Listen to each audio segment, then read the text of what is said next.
The Psychology of Money in 2026. How high interest rates and new digital economies changed the way we save and spend. Introduction. Money in a changing world. Money has never been just numbers on a screen or coins in your pocket. It is tied to our deepest emotions, our fears, our hopes, and our sense of security. But in 2026, the relationship between humans and money has shifted in ways that previous generations could not have anticipated. We live in a world where interest rates have climbed higher than they have been in over a decade, a world where inflation continues to squeeze the budgets of families, making simple groceries cost double what they did 5 years ago. And we live in an unprecedented digital economy where financial decisions can be made in milliseconds, where your money can be moving between accounts across the globe before you finish your morning coffee. These are not just economic facts, they are psychological realities that shape how we think about money, how we spend it, how we save it, and how we invest it.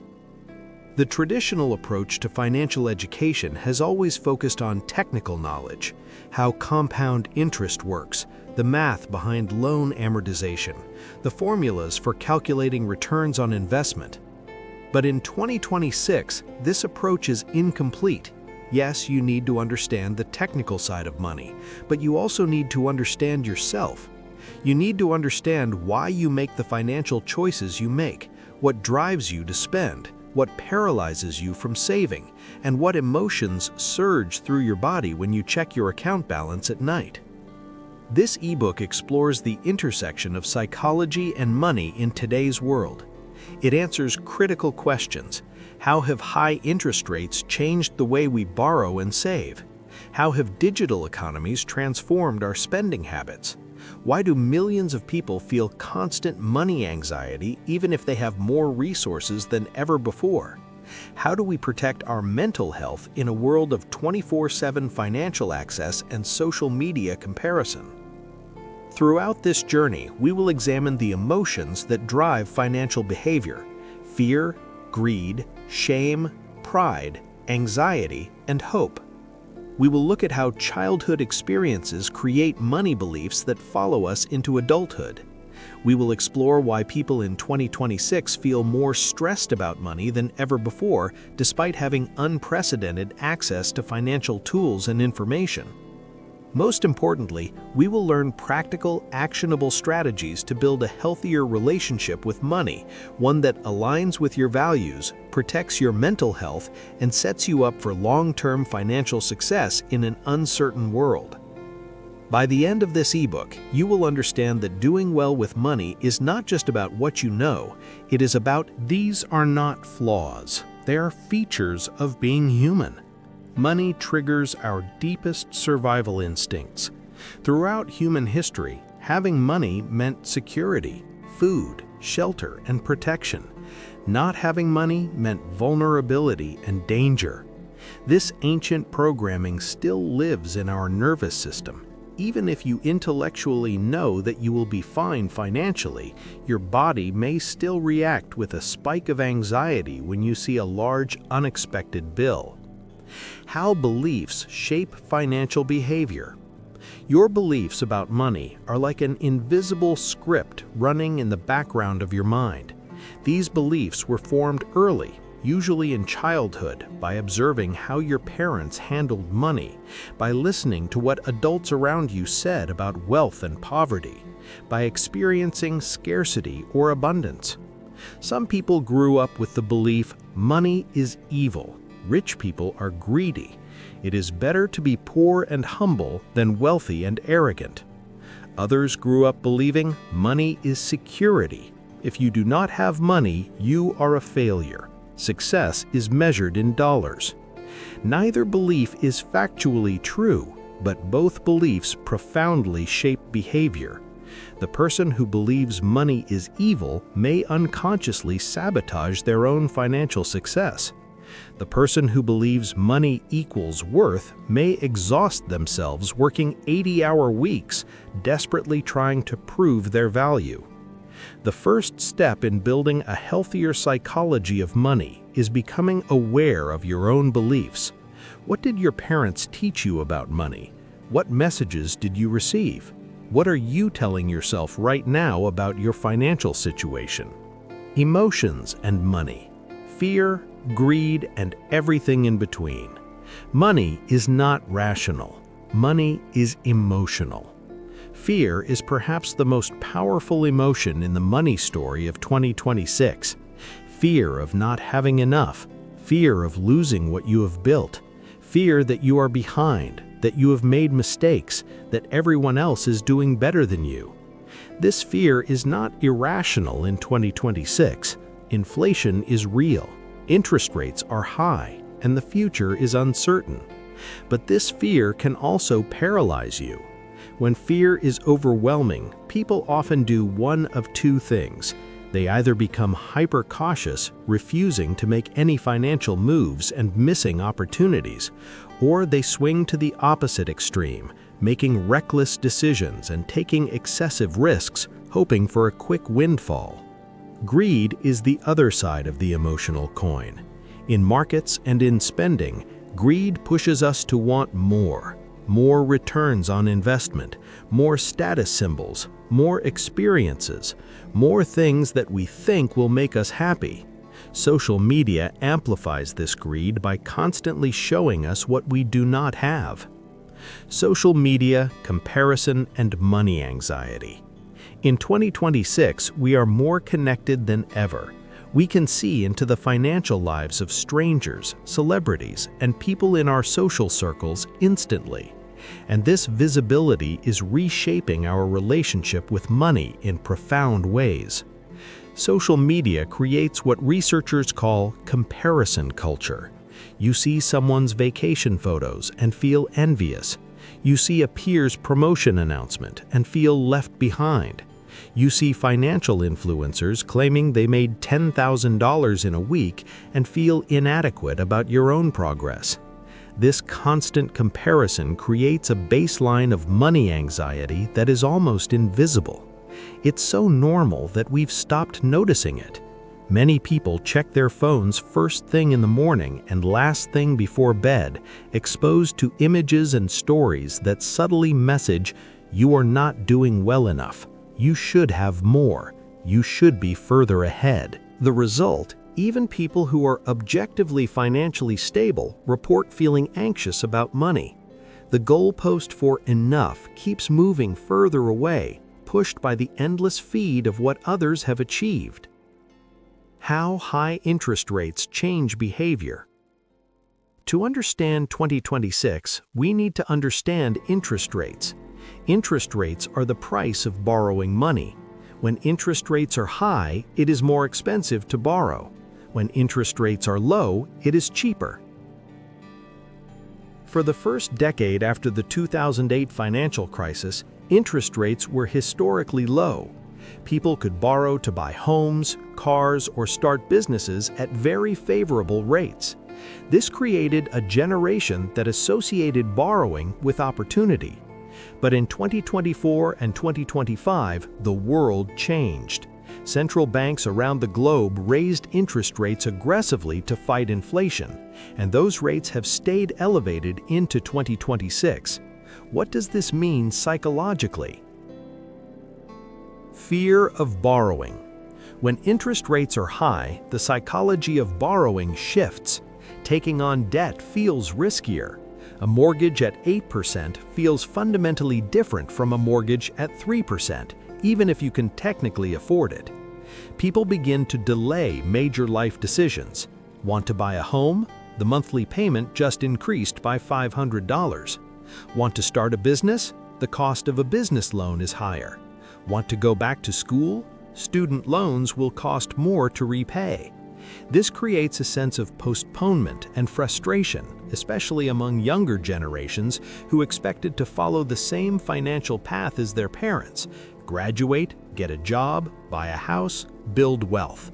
But the math has changed. A home purchase that seemed achievable at age 28 now feels impossible at age 32, and the psychological toll of this delay is real. Surprise savers. On the flip side, high interest rates create a surprising phenomenon: people who suddenly become disciplined savers. When savings accounts were paying nearly zero interest, there was no incentive to keep money in savings. It felt like you were losing money by not investing it or spending it. But high interest rates mean that savings accounts now pay 4 to 5% annually. You can park your money in a liquid, safe, zero-risk account and earn meaningful returns. For many people, this is psychologically liberating. They get to experience the dopamine hit of making money passively just by leaving money in savings. The account balance slowly grows without them having to do anything. This small success can build confidence and create a positive feedback loop toward more saving. Paralysis and delayed decisions. For many people, high interest rates create a third response: paralysis. When everything is expensive to borrow, when stocks are volatile, when nothing feels like a good investment anymore, some people freeze. They do not buy homes, they do not invest, they do not make moves. They wait for things to stabilize, for rates to drop, for the world to feel right again. But here's the psychological trap: the world may never feel entirely right. There will always be something uncertain. And by waiting, they miss opportunities and delay their own financial progress. The emotional roller coaster of debt. High interest rates have also intensified the emotional experience of carrying debt. Credit card debt at 18 to 25% interest feels crushing. It compounds so quickly that many people feel trapped, like they can work hard, but the debt grows faster than they can pay it down. This creates not just financial stress, but emotional overwhelm. People feel shame about their debt. They might hide it from partners or family members. They might lose sleep over it, and that emotional toll is itself a problem. It affects mental health, relationships, and overall quality of life. Inflation, uncertainty, and money anxiety. If high interest rates created a shock to the borrowing psychology, inflation created a shock to the fundamental sense of security. Inflation is when the general level of prices for goods and services rises over time. A simple way to think about it: if inflation is 5%, the same amount of money buys you 5% less stuff next year than it does today. For the first 2 decades of the 2000s, inflation was low and stable. People could plan their lives assuming that next year's cost of living would be roughly the same as this year's. Wages did not need to keep pace with rapidly rising prices because prices were not rising rapidly. Then inflation hit. In 2021 and 2022, inflation surged to levels not seen in 40 years. And while inflation has moderated somewhat by 2026, it remains elevated compared to historical norms. The sticker shock phenomenon. Walk into a grocery store in 2026 and you will feel it immediately. Prices have changed dramatically. The avocados that cost $1.50 2 years ago now cost $2.50. The coffee is more expensive. The restaurant meal costs 40% more than it did 3 years ago. This is not an abstract number on a chart. This is a visceral, emotional experience. Researchers call it sticker shock, the moment of surprise and mild horror when you realize how much something costs now. Sticker shock is psychologically destabilizing because it makes the future feel unpredictable. If prices can jump like this, how do you plan? How do you know if your savings will be enough? How do you know if your current income will be sufficient next year? Money anxiety as the new normal. The combination of high interest rates, inflation, and economic uncertainty has created a baseline of money anxiety that most people now experience constantly. Studies show that in 2024 and 2025, mental health declined notably as a direct result of financial stress. Younger people, ages 25 to 34, report the worst mental health outcomes related to money, with nearly half reporting that financial stress has negatively impacted their psychological well-being. This is not just about having less money, it is about feeling less secure. It is about carrying a low-level sense of dread that something could go wrong financially, job loss, illness, emergency expense, and recovery would be difficult. Coping mechanisms, the good and the bad. When people are anxious, they cope, and the ways people cope with money anxiety in 2026 vary widely. Some people work more. They pick up side hustles, extend their working hours, and sacrifice leisure time trying to earn more money to buffer against uncertainty. This can be adaptive short-term, but it often leads to burnout, stress-related illness, and decreased quality of life. Others escape into spending. If the future feels uncertain and anxiety is high, why not enjoy something now?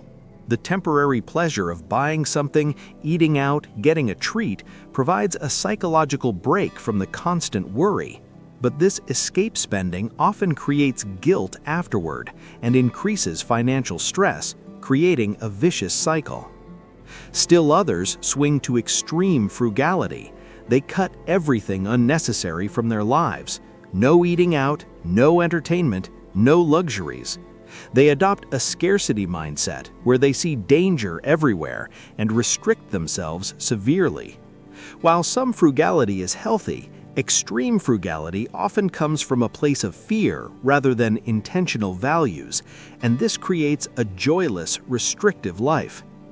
The healthier coping mechanisms, the ones that actually reduce anxiety long-term, involve acceptance, realistic planning, and connection. Accepting that uncertainty is normal, making a flexible plan that acknowledges things might change, and connecting with others who understand the anxiety rather than suffering in silence. Digital economies and the new money environment. If inflation and interest rates changed the context of personal finance, then digital technology is changing the very nature of what money is and how it flows. In previous eras, money was tangible. You held cash. You went to the bank. Financial decisions required days or weeks to execute. This meant that people had time to think, to reconsider, to change their minds. In 2026, money is digital and instant. You can move thousands of dollars between accounts instantaneously. You can invest in stocks or cryptocurrencies in seconds. You can make a purchase on your phone and forget about it before the payment even processes. The rise of fintech and embedded finance. Fintech, financial technology, has fundamentally restructured how people access and use financial services. Traditional banks used to be the gatekeepers of financial products. If you wanted a loan, you went to a bank. If you wanted to invest, you went to a brokerage. But in 2026, financial services are embedded everywhere. You can borrow money directly through an e-commerce website using buy now, pay later services. You can trade stocks through an app on your phone while commuting. You can access investment advice from AI algorithms. You can manage your entire financial life through a single app that combines savings, investing, lending, and spending. The psychological impact of constant access. This constant access to financial tools has a dark side. It enables compulsive decision-making. In the past, if you got an impulse to day trade your investment portfolio, it might take you a day to get to your computer and execute it. By then, the impulse might have passed. Now you can day trade from your phone while sitting on the toilet. In the past, if you wanted to make an impulse purchase, you had to go to a store. Now it is literally 3 clicks on your phone. Amazon's one-click purchasing has trained an entire generation to view shopping as frictionless and consequence-free. The illusion of digital money. Here's a strange psychological fact. Money feels less real when it is digital. If you pay with cash, you feel it. You see your wallet getting lighter. The pain of the expense is visceral and immediate. But when you pay with a card or with your phone, the expense feels abstract. You might spend $200 without hesitation on your phone that you would think twice about spending in cash, simply because the money does not feel like you're actually losing anything. This illusion of digital money creates a mismatch between spending and emotional consequence. You spend more when money is digital because it does not feel like you're actually losing anything. The 24/7 market and the illusion of control. In previous eras, stock markets closed at the end of the business day. You might check your portfolio in the morning, see that it dropped 2%, feel a momentary panic, and then go about your day. By evening, you might have more perspective. But in 2026, markets are open somewhere all the time. With global trading, with cryptographic assets that trade 24/7, with financial apps that send you notifications about price changes at all hours, there is no escape from market updates. This constant access creates an illusion of control. You can check your portfolio at 3 a.m. You can buy or sell at any moment. But this illusion of control often leads to hyperactive trading and poor decisions. The more often you check your portfolio, the more likely you are to see fluctuations that trigger emotional responses. And emotional responses to short-term fluctuations are the enemy of long-term wealth building. Digital wallets and the speed of transactions. Digital wallets, storing payment information in your phone or computer, have made transactions nearly frictionless. You tap your phone and the transaction is complete in milliseconds. This speed has psychological consequences. Decisions that used to require deliberation, writing a check, going to the store, managing cash, are now instant. There is no natural pause point where you reconsider. You order something and it arrives at your door before you have even thought about whether you really wanted it. The attention economy, social media, trends, and FOMO. Social media did not invent human desires for status and belonging, but it has turbocharged them. In 2026, our financial desires are increasingly shaped by what we see on social media. We follow influencers who show us lavish lifestyles. We see celebrities wearing designer brands. We see our peers posting vacation photos and celebrating promotions. And these images plant desires in our minds. Maybe I should travel more, buy nicer things, upgrade my lifestyle. The influencer effect on spending. There is an entire class of content creators in 2026 who have built careers by showing others how to get rich quick. They post videos of themselves making thousands of dollars in a week, of luxury car purchases, of investment wins. The problem is survivorship bias and deceptive editing. You see the person who made money through trading, but you do not see the 100 people who lost money. You see the successful influencer, but you do not see the years of failure before they succeeded. You see the highlight reel, not the actual reality. But the human brain is not rational about this. Seeing someone else achieve something creates a belief that it is possible for you too. This can be motivating, but it can also be dangerous when combined with the frictionless, instant access financial tools of 2026. You get inspired by an influencer, you open your investment app, and you make an impulsive decision that you regret later.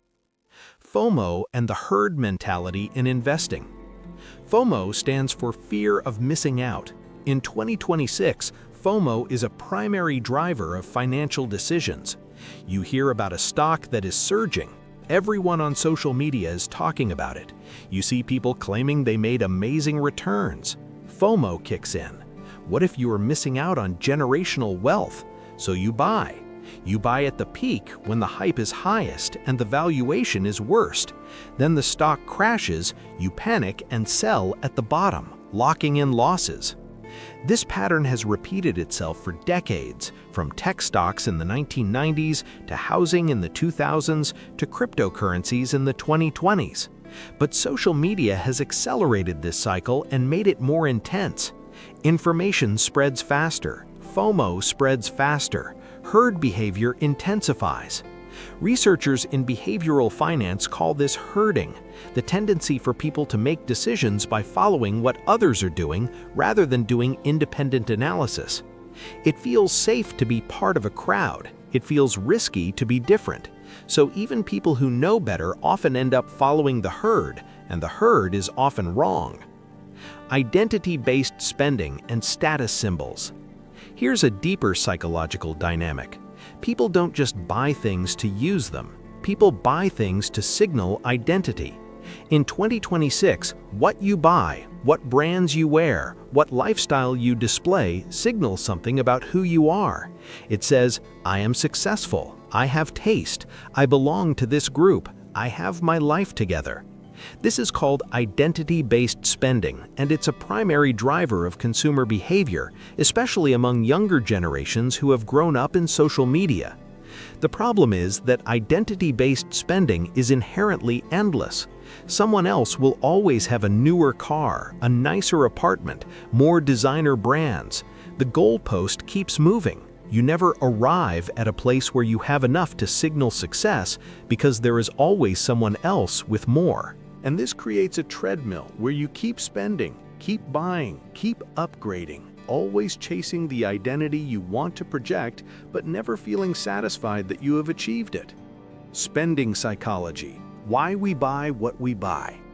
Understanding spending is the key to understanding personal finance in 2026, because for most people, spending is the main lever they can actually control. You cannot control interest rates. You cannot control inflation. You cannot control whether your employer gives you a raise, but you can control how much you spend. Yet most people spend without much awareness of why they are spending. They spend on autopilot, triggered by emotions, by social pressure, by marketing, by habits formed long ago. Emotional triggers behind spending. Behind every purchase is an emotion. Sometimes the emotion is conscious. You are sad, so you buy a comfort food. Sometimes the emotion is unconscious. You are anxious, so you shop, and the shopping temporarily relieves the anxiety, even though the underlying problem is not solved. Common emotional triggers for spending in 2026 include stress relief. When life is overwhelming, spending provides a temporary escape. You buy something, you get a hit of dopamine from the new possession, and for a moment, the stress is forgotten. But then the dopamine fades, and you are left with the stress plus the guilt and financial burden of the purchase. Identity and belonging. You see others in a certain group with certain possessions, and you buy similar things to signal that you belong to that group. Luxury brands are explicitly sold on this emotional trigger, the suggestion that owning the brand means you are successful, sophisticated, or hip. Boredom and entertainment. When you are bored, shopping provides stimulation. The search for things to buy, the decision-making, the anticipation of arrival, the unboxing experience. It is all entertainment. In 2026, with frictionless online shopping, this source of entertainment is always available.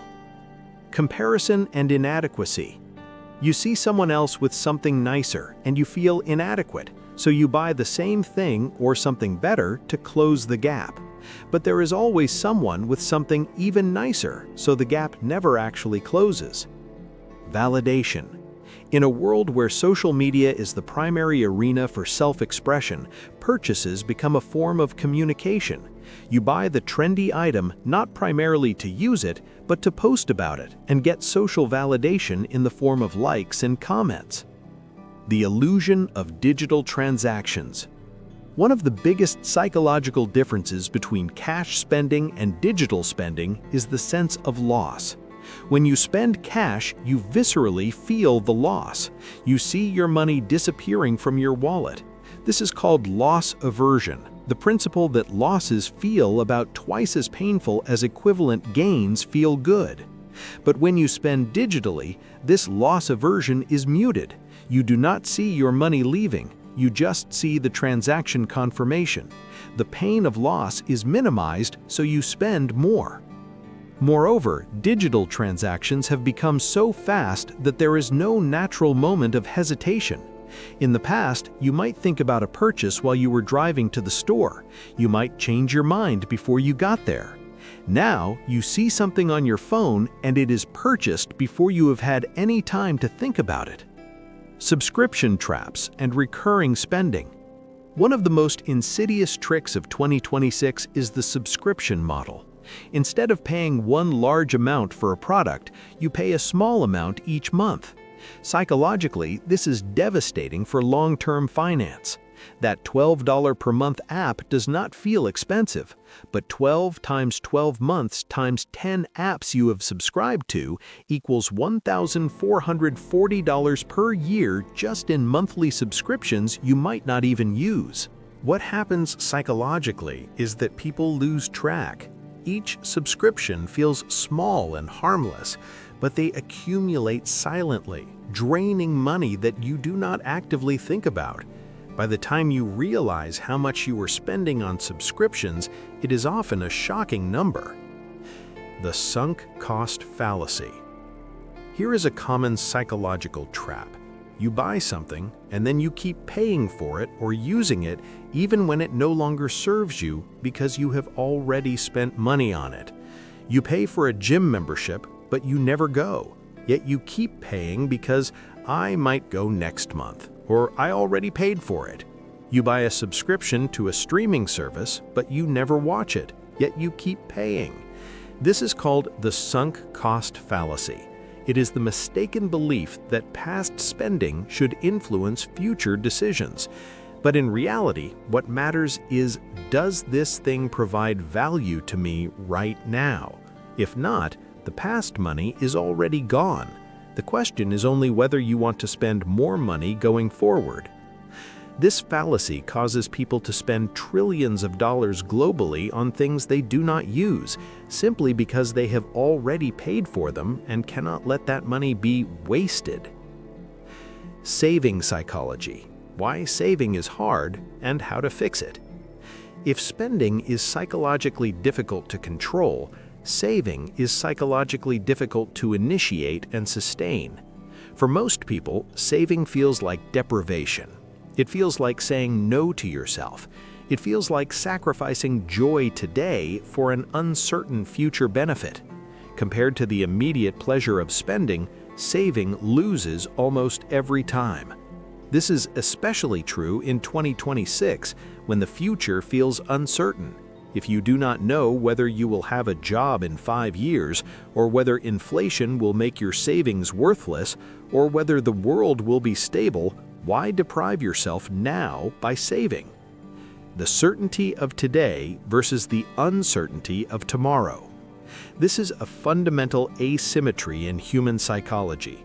Today is real and certain. Tomorrow is abstract and uncertain. Your brain is wired to prioritize the certain reward, spending today, over the uncertain reward, security tomorrow. Researchers call this temporal discounting, the tendency to value immediate rewards much more than future rewards, even when the future rewards are objectively much larger.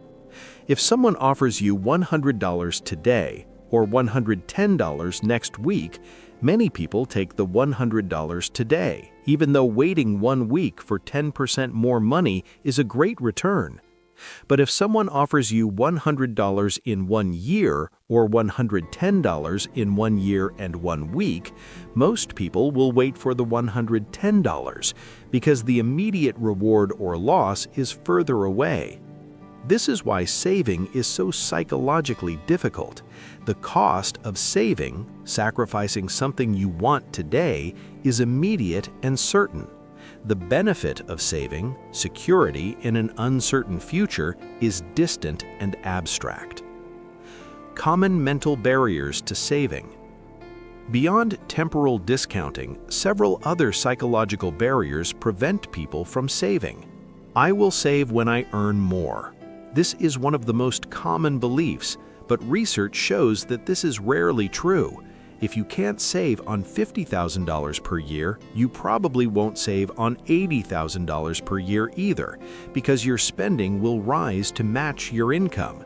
This is called lifestyle inflation, the tendency to increase spending whenever income increases. It is too late to start. Many people believe they have already fallen too far behind. If they didn't start saving at age 25, they think, there's no point starting at age 35. But this belief is both false and psychologically damaging. It is never too late to start making better decisions, and believing it is too late often becomes a self-fulfilling prophecy that causes people to give up entirely. My small savings do not matter. One person saving $50 per month for 40 years becomes $24,000 plus compound interest. That matters. But the brain cannot readily calculate the long-term impact of small actions, so people discount them as meaningless.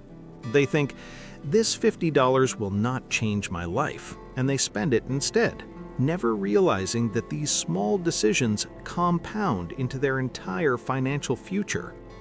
I need the money now. People in difficult financial circumstances often genuinely do need their money now, but sometimes people say this even when they could save something.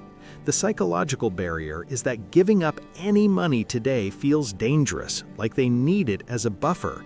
Yet without saving, they stay in the same circumstances indefinitely. The psychological mechanism of compound interest. Here is something interesting. Compound interest is one of the most powerful forces in personal finance, yet most people do not truly understand it psychologically. Mathematically, they understand it. They know that $100 growing at 7% per year becomes $200 in about 10 years. But psychologically, they do not feel the power of it. They do not feel excited about money growing slowly in a savings account. There is no dopamine hit. There is no immediate gratification. But here is what happens if you reframe it. Instead of thinking of saving as deprivation, think of it as building a machine that makes money for you while you sleep. When you save $10,000 at 5% interest, you are creating an asset that generates $500 per year without you doing anything. That is almost like a part-time job that never asks for a day off. That is more exciting than just thinking, I saved $10,000. Strategies that work against your brain. Given these psychological barriers, what actually works? The key insight is to design systems that work with human psychology rather than against it. Automating savings is perhaps the single most effective strategy. Instead of deciding to save money each month, which relies on willpower and intention, you set up automatic transfers from your paycheck to a savings account. The money moves before you ever see it. Psychologically, it is much easier to spend what remains than to save what remains, so automation flips the equation. Using separate accounts helps psychologically because it creates boundaries. If your savings are in the same account as your spending money, you will spend them. But if your savings are in a separate account, ideally at a different bank with more limited access, the psychological barrier is much higher. Visualizing the future works better than thinking in abstract terms. Instead of thinking, I should save for retirement, think, I am saving for a life where I wake up at 8 a.m. if I want to, where I spend time with my grandchildren, where I travel, where I do meaningful work. When you can visualize the life that savings creates, it becomes less abstract and more motivating. Tracking progress provides dopamine hits that help sustain motivation. If you can see your savings account growing, see your net worth increasing, see progress toward a goal, you get small rewards that reinforce the behavior. This is why people with visible savings goals, like a thermometer showing progress, save more than people without visible goals. Redefining saving as paying yourself changes the psychology. Instead of saving being something you do with money you cannot spend, redefine it as paying yourself before paying others. You are prioritizing your own financial security. That feels more important and valuable. Debt, shame, and self-worth. In 2026, debt is ubiquitous. Most people have some form of debt: student loans, credit cards, mortgages, car loans, personal loans. But here is something that financial advice rarely addresses. Debt is not just a financial problem. Debt is a psychological problem. It is deeply tied to self-worth, to shame, to identity. The emotional weight of debt. When you carry debt, you carry an emotional burden. There is anxiety when you get the statement. There is shame when you think about what you owe. There is fear that you will never escape it. For many people, debt creates a subtle sense of failure. The feeling that if you had done something differently, made better choices, this would not have happened. This emotional burden is not a luxury concern. It is a real psychological burden that affects mental health, sleep quality, relationship satisfaction, and overall well-being. Studies show that people with debt report higher levels of stress, anxiety, and depression, even when their objective financial situation is stable. The debt itself becomes a source of psychological distress. In 2026, with high interest rates, this distress is magnified. Credit card debt at 24% interest compounds so quickly that many people feel trapped. They make a payment and the balance barely drops because the interest is so high. This creates a feeling of futility, like no matter how hard they work, they are not making progress. The shame cycle. Shame is a particularly destructive emotion in relation to debt. Shame is different from guilt. Guilt is "I did something bad." Shame is "I am bad." When people feel shame about debt, they often respond by hiding it. They do not talk to their partner about it. They do not seek help. They do not confront the situation. Instead, they pretend everything is fine while internally carrying enormous stress. This shame causes people to isolate, which prevents them from getting help or support. It causes people to make poor decisions, like taking on additional debt to try to cover the original debt because they are in crisis mode rather than rational mode. The shame cycle often becomes intergenerational. Parents who feel shame about their debt model shame-based financial behavior to their children, who then carry similar patterns into adulthood. Separating debt from identity. One of the most important psychological shifts around debt is recognizing that having debt does not make you a bad person or a failure. Everyone in 2026 has some valid reason to have debt: student loans for education, medical debt from health issues, mortgages from buying a home, temporary unemployment, a business that did not work out. These are normal parts of life. Having debt does not mean you are irresponsible or foolish. Moreover, some debt is actually a smart financial tool. A mortgage at 6% interest to buy an appreciating asset might make financial sense. A business loan to create an income stream might make sense. The problem is not debt itself, but the shame and avoidance that often accompany it. The psychological shift that actually helps is this: debt is a problem to be solved, not an identity to accept. You are not a debtor person. You are a person who currently has debt and is working to address it. This reframing from identity to situation is crucial because it opens up possibilities. If you are a failure, identity, there is nothing you can do. But if you have a situation that needs solving, problem, then there are concrete steps you can take. Celebrating small progress on debt. Here's a practical psychological strategy. Celebrate small victories on debt repayment. If you paid off one credit card completely, that's worth celebrating. You are not just $3,000 closer to being debt-free. You are one less account to manage. You are one less payment to make. You are one less monthly charge. That's real progress. If you reduced your debt by $1,000, That's real progress. It might not sound like much against a $50,000 total debt, but that $1,000 represents days or weeks of your work and sacrifice. It's worth acknowledging. These small celebrations are not frivolous. They are psychological fuel. They release dopamine. They reinforce the behaviors that got you to that point. They give you motivation to continue. Without these small celebrations, the journey to debt freedom feels like an endless trudge with no victories.